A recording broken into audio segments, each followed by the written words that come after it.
Welcome. இன்னைக்கு 10th standard science refresher course மாடியூல்ல 13th topic organisation of tissues பார்க்க போறோம். திசுக்களின் இந்த டாபிக் படிக்கிறதன் மூலமா நம்ம என்னென்ன தெரிஞ்சுக்க போறோம் அப்படின்னா, we can differentiate materials, objects, organisms, phenomena and process based on the properties and characteristics such as animal cell, simple and complex tissues. Differentiate organs based on their functions. So நம்மளுக்கு materials, ஆப்ஜெக்ட்ஸ்க்கு, அப்புறம் organisms, அதில் நடக்கக்கூடிய phenomena, process, இது எல்லாத்துக்குமே differences தெரிஞ்சுக்க முடியும்.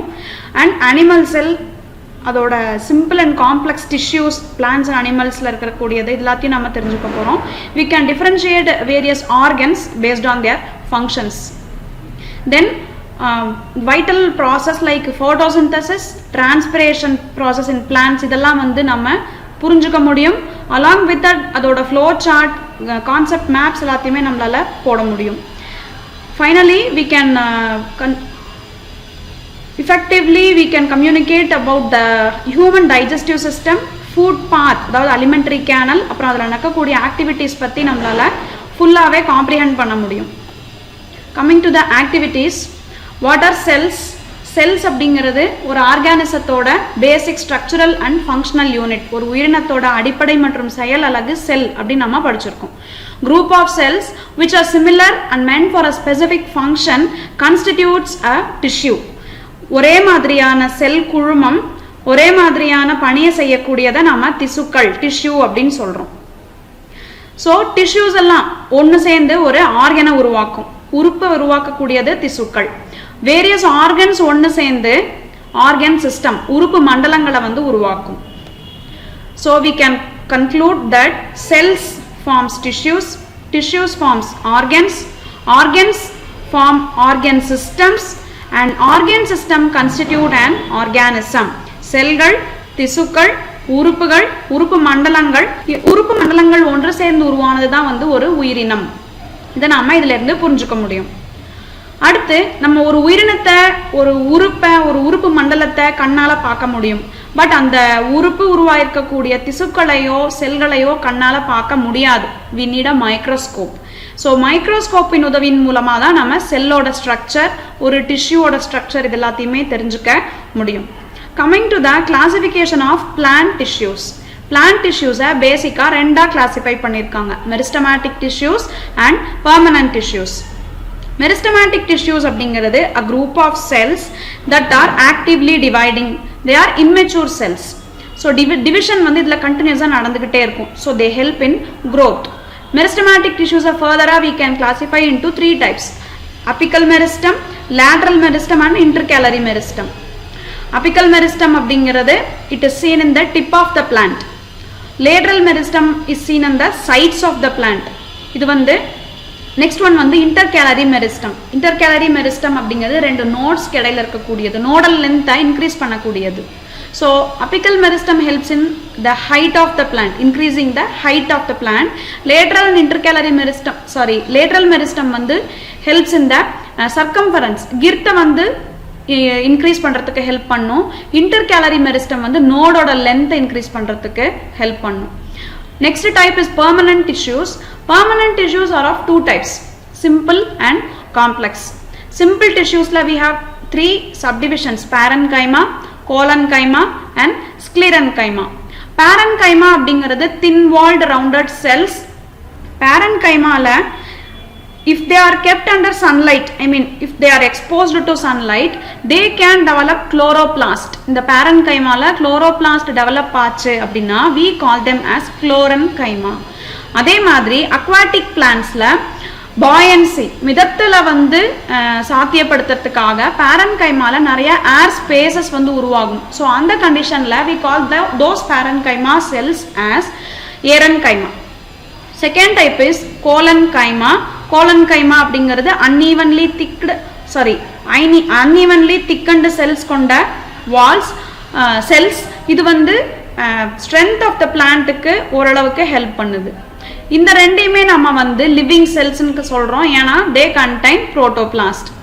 Third type is sclerenchyma. Sclerenchyma is considered as a dead cell. அதில் வந்து lignin அப்படிங்கிற chemical substance அதோட வால்ல deposit ஆயிருக்கும்.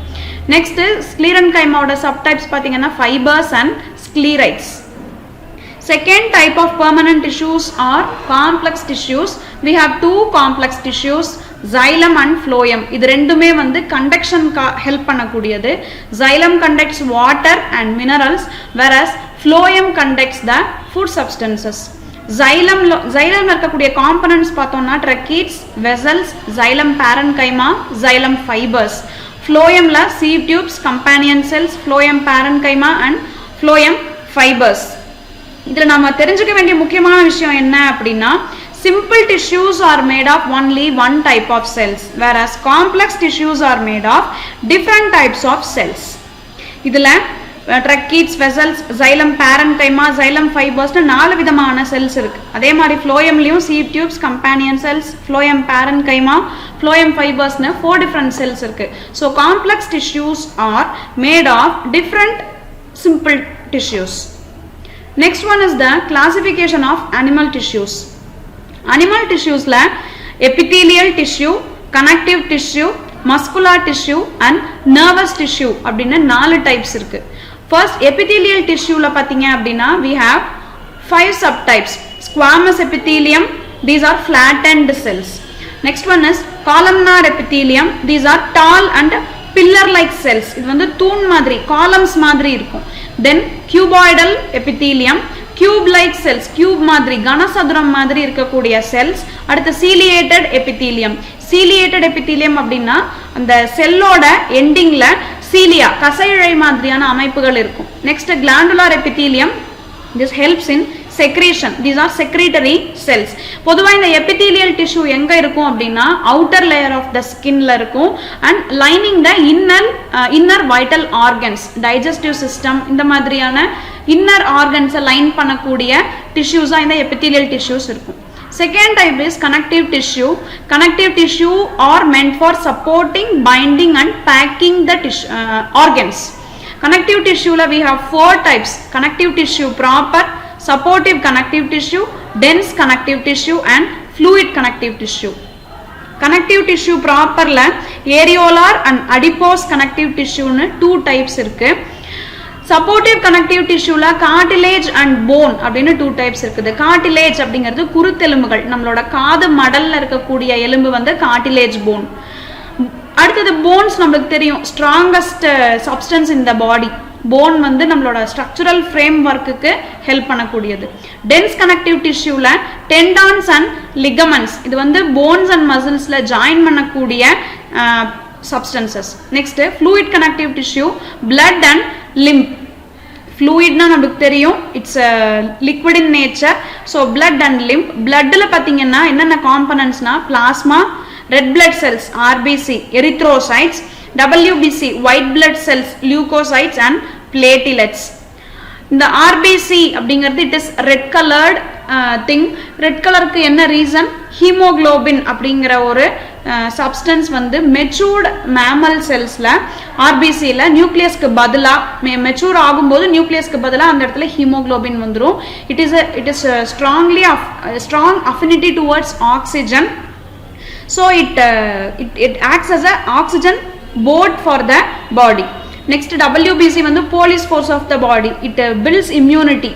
நோய் எதிர்ப்பு சக்தியை அதிகரிக்கக்கூடியது இந்த WBC இருக்கிறதால தான் நம்மளுக்கு நோய் கிருமிகள் உள்ள வரும்போது அதை எதிர்த்து போராடக்கூடிய நோய் எதிர்ப்பு ஆற்றல் உடம்புல வந்து உருவாகுது. then platelets or thrombocytes, இது வந்து blood clotting-க்கு help பண்ணக்கூடியது. then lymph contains plasma and WBC. plasma is a colorless substance, colorless liquid substance. then WBC is similar to this white blood cells. the white blood cells are the police force of the body. next type is nervous tissue. nervous tissue is meant for control and coordination of our body. all the organs are controlled and coordinated by the nervous tissue. இதோட parts பாத்தீங்க அப்படின்னா cyton or cell body, axon and dendron. ஒரு nervous tissue, அதாவது ஒரு நியூரானோட cyton அடுத்த நியூரானோட dendron கூட அட்டாச் ஆகியிருக்கும். ஸோ இந்த மாதிரி ஒரு கண்டினியூஸ் செயின் லைக் அட்டாச்மெண்ட் வந்து இருக்கும். It constitutes the nervous tissue. Next coming to the third activity, we are going to study about the organ systems, the organs constituting the organ systems and the functions. First பாத்தீங்க அப்படின்னா integumentary system. Integumentary system consists of skin and skin glands. Skin and skin glands எதுக்காக இருக்கு? To protect our body. the inner organs வந்து protect பண்றதுக்காகவும் sweat மூலமா வந்து உடம்புல இருக்கக்கூடிய waste product excrete பண்றதுக்காகவும். Second one is skeletal system. It consists of skull, மண்டையோடு, vertebral column, முதுகெலும்பு தொடர், sternum, நம்ம மார்பெலும்பு, அப்புறம் girdles and limbs, இடுப்பெலும்பு, அப்புறமா கை கால் எலும்புகள். It gives support, shape and form to the body. நம்ம பாடியோட structure and shape maintain பண்ணக்கூடியது இந்த entire skeletal system. Third one is muscular system. Muscular system is made of muscle fibers. Muscle fibers என்ன பண்ணுதுன்னா it helps in the contraction and relaxation and resulting movement. நம்ம உடம்பு கை கால் அசைக்கிறதுக்கு இந்த muscle fibers ஓட contraction and relaxation ரொம்ப முக்கியம். Next nervous system. Nervous system constitute of brain, spinal cord and nerves. இதோட main function என்னன்னு பாத்தீங்கன்னா conduction of nerve impulse. தூண்டுதல்களை வந்து பிரெயினுக்கு கொண்டு போகக்கூடியது nerves. brain and spinal cord வந்து நம்ம ஏதாவது ஒரு எக்ஸ்டர்னல் ஸ்டிமுலஸ் வந்தது அப்படின்னா அதுக்கு ஏற்ற மாதிரியான ரியாக்ஷனை கொடுக்கறதுக்கு ஹெல்ப் பண்ணும். Next circulatory system. It consist of heart, blood and blood vessels. இதோட main function transportation of respiratory gases. Oxygen வந்து உள்ள எடுத்துக்கிறதுக்கும் கார்பன் டை ஆக்சைடை வந்து எக்ஸ்கிரீட்டாவா வெளியே அனுப்புறதுக்கும் ஹெல்ப் பண்ணுது. Then nutritive substances and waste products. நம்ம சாப்பிட்ற உணவுல இருந்து அசிமுலேட் ஆன நியூட்ரிஷனை வந்து உடம்புல கலக்க வைக்கிறதுக்கு ஹெல்ப் பண்ணுது blood. Then excretion of the waste products. Respiratory system. It consists of respiratory tract and lungs. Respiratory tract, it starts from the nostril. நாசி துளையில ஆரம்பிச்சு lungs வரைக்கும் இருக்கக்கூடியது respiratory system. It is responsible for breathing. Digestive system. It consists of the digestive tract or the alimentary canal and digestive glands. இரைப்பை, அதை சார்ந்த பகுதிகள், அப்புறமா இரைப்பை சுரப்பிகள். It aids digestion, absorption and egestion. Digestion அப்படிங்கிறது நம்ம சாப்பிட்ற உணவு செரிக்கக்கூடியது. அப்சார்ப்ஷன் அப்படிங்கிறது செரிக்கப்பட்ட உணவுல இருந்து நியூட்ரிஷன் உடம்புல எடுத்துக்கக்கூடிய நிகழ்வு. எஜெஷன் அப்படிங்கிறது waste products excretion. Excretory system. It consist of kidneys, ureters, urinary bladder and urethra. இதோட main function elimination of nitrogenous waste products. Urine மூலமாக உடம்புல இருக்கக்கூடிய நைட்ரஜீனஸ் வேஸ்ட்டை வெளியேற்றக்கூடியது இந்த எக்ஸ்கிரீட்டரி சிஸ்டத்தோட main function. Then reproductive system. Testis for male and ovaries for female. So இதோட main function gamete formation. Then development of secondary sexual characters. Testis forms sperms and ovaries forms ovum. Then sensory system. Ice, nose, ears, tongue and skin. இந்த ஐம்புலன்கள் அப்படின்னு சொல்லக்கூடியது இந்த sensory system. Eyes for sight, பார்க்கறதுக்கு. Nose for smell, smell நுகர்வதற்கு. அப்புறம் ears for hearing, tongue for tasting and skin for touch feel. So இந்த sensory system மூலமாக தான் we can get all kind of perceptions. Next endocrine system, அதாவது நாளமில்லா சுரப்பி மண்டலம். ஸோ இந்த nervous system and endocrine system, இது ரெண்டு தான் நம்மளோட என்டையர் ஆர்கன்ஸ் அண்ட் ஆர்கன் சிஸ்டத்தை கண்ட்ரோல் பண்ணக்கூடிய ரெண்டு systems. Pituitary, thyroid, parathyroid, adrenals, pancreas, pineal body, thymus and reproductive glands. இது எல்லாமே எண்டோக்ரைன் சிஸ்டம். அதாவது இந்த எண்டோக்ரைன் சிஸ்டத்தோட செக்ரீஷன்ஸ் வந்து நம்ம ஹார்மோன்ஸ் அப்படின்னு சொல்லுவோம். இந்த ஹார்மோன்ஸ் அப்படியே டைரக்டா இந்த கிளாண்ட்ல இருந்து பிளட்ல மிக்ஸ் ஆகும். இதை கொண்டு போய் சேர்க்கறதுக்கு எந்த விதமான டக்ட்ஸும் இருக்காது. ஸோ அதனாலதான் நம்ம இதை எண்டோக்ரைன், நாளம் இல்லா, டக்ட்லெஸ் கிளாண்ட்ஸ் சிஸ்டம் அப்படின்னு சொல்றோம். Main function to coordinate the functions of all organ systems. So this is about the organ systems, organs and their functions. Next we are going to study the animal kingdom. Basically animal kingdom நாம ரெண்டா பிரிச்சுக்கலாம். Those without the backbone, அதாவது invertebrates. Then with backbone, chordates. Chordates are classified into two types, prochordates and vertebrates. First one பார்த்தோம் அப்படின்னா classification of kingdom Animalia based on fundamental features. இதில் என்னன்னு பார்த்தோம்னா kingdom, levels of organization, symmetry, coelom or body cavity, phylum இதெல்லாம் base பண்ணி தான் வந்து classification கொடுத்துருக்காங்க. First Animalia multicellular. இதில் பார்த்தீங்கன்னா செல்லுலார் லெவலில் ரெண்டாக பிரிச்சிருக்காங்க, cellular level and tissue organ or organ system. Cellular லெவலில் போரிஃபெரா, அதாவது போரிஃபெரா அப்படிங்கிறது துளையுடலிகள், இதில் எல்லாமே வந்து சிங்கிள் செல்ட் ஆர்கானிசம்ஸாக இருக்கும். Next tissues and organ systems கொண்ட கிளாசிஃபிகேஷன். இதில் சிமெட்ரி பேஸ் பண்ணி ரெண்டாக பிரிச்சிருக்காங்க, radial symmetry and bilateral symmetry. Radial symmetry அப்படிங்கிறது அந்த ஆர்கானிசத்தை நம்ம என்ன ஆங்கிளில் பைசெக்ட் பண்ணாலும் ரெண்டு ஈக்குவல் ஹாஃப்ஸ் வந்து கிடைக்கும். அதில் வரக்கூடிய ஃபைலம் பார்த்தீங்க அப்படின்னா சீலண்டரேட்டா, குழியுடலிகள். அடுத்தது bilateral சிமெட்ரியில் we have 3 subtypes based on the presence or absence of coelom. உடற்குழி இருக்கா இல்லையாங்கிறத பொறுத்து மூணா பிரிச்சிருக்காங்க. ஏசிலமேட்ஸ் வித்தவுட் சீலம், உடற்குழி அற்றவை. சூடோசிலமேட்ஸ் ஃபால்ஸ் சீலம், போலி உடற்குழி உடையவை. அடுத்து சீலமேட்ஸ் ட்ரூ சீலம், உடற்குழி உடையவை. ஏசிலமேட்ஸ்ல ஃபைலம் பிளாட்டிஹெல்மின்தஸ், புழுக்கள், அதாவது தட்டை புழுக்கள் எல்லாம் இதுல வரக்கூடியது. நெக்ஸ்ட் சூடோசிலமேட்ஸ்ல ஆஸ்கல்மின்தஸ், நாடா புழுக்கள் எல்லாம் இதுல வரக்கூடியது. நெக்ஸ்ட் சீலமேட்ஸ்ல பாத்தீங்கன்னா அனலிடா, ஆர்த்ரோபோடா, மொலாஸ்கா, எக்கினோடெர்மேட்டா, ஹெமிகார்டேட்டா அண்ட் கார்டேட்டா. அனலிடா அப்படிங்கிறது வளைத்தசை புழுக்கள், எர்த்வார்ம் இருக்கு இல்லையா, மண்புழு. நெக்ஸ்ட் ஆர்த்ரோபோடா எல்லா விதமான இன்செக்ட்ஸும் இந்த ஃபைலத்துல வரும்.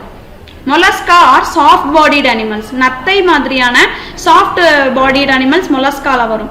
எக்கினோடெர்மேட்டா அப்படிங்கிறது முட்டோலிகள் அப்படின்னு தமிழ்ல சொல்றது. ஸ்டார் ஃபிஷ், நட்சத்திர மீன் இருக்கு இல்லையா, அது வந்து எக்கினோடெர்மேட்டால வரும். நெக்ஸ்ட் ஹெமிகார்டேட்டா அண்ட் கார்டேட்டால மேமல்ஸ் வந்து கார்டேட்டால வரும். So coming to the students activities, first one பாருங்க, whether the teeth of animals are similar to human. பேசிக்கா ஹெர்பிவோர்ஸ், அதாவது தாவர உண்ணிகளோட பல் அமைப்புக்கும் ஊன் உண்ணிகள் கார்னிவோர்ஸோட பல் அமைப்புக்கும் மாறுபாடு உண்டு.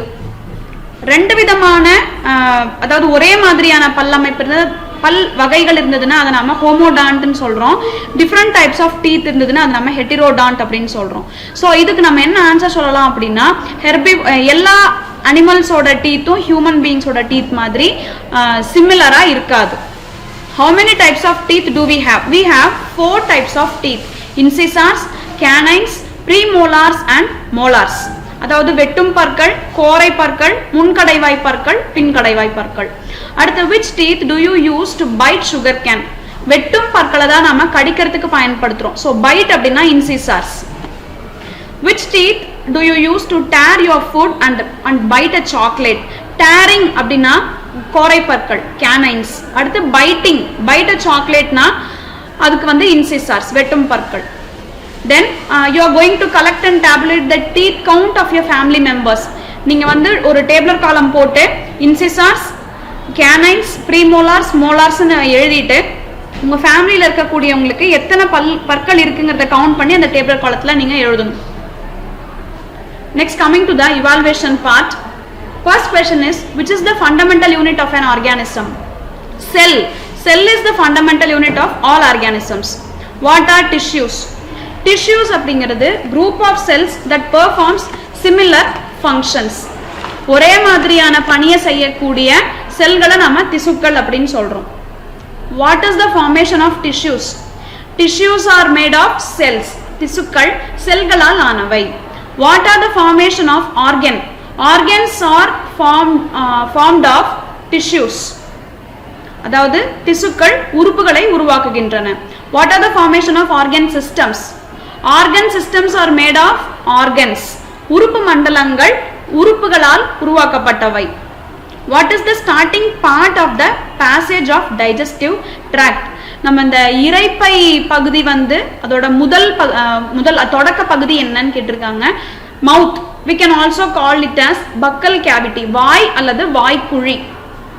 Mouth or buccal cavity is the starting part of the passage of digestive tract. What are the types of human teeth? Incisors, வெட்டும் பற்கள், canines, கோரை பற்கள், premolars, முன் கடைவாய் பற்கள், molars, பின் கடைவாய் பற்கள். The length of the esophagus or food pipe, உணவு குழாய் இருக்கு இல்லையா, அதோட length என்ன அப்படின்னா 25 cm. The acid secreted by stomach is hydrochloric acid, hydrochloric அமிலம். The length of small intestine is 7 meter. The largest digestive gland is liver, கல்லீரல். Which organ acts as both exocrine gland as well as an endocrine gland? Pancreas, கணையம். So இந்த 13th topic ஓட contents and evaluation complete ஆயிருக்கு. உங்களுக்கு இதில் ஏதாவது doubts இருந்துச்சு அப்படின்னா கமெண்ட்ஸில் போஸ்ட் பண்ணுங்கள். இந்த வீடியோவை உங்கள் ஃப்ரெண்ட்ஸ் கூட ஷேர் பண்ணுங்கள். தேங்க்யூ.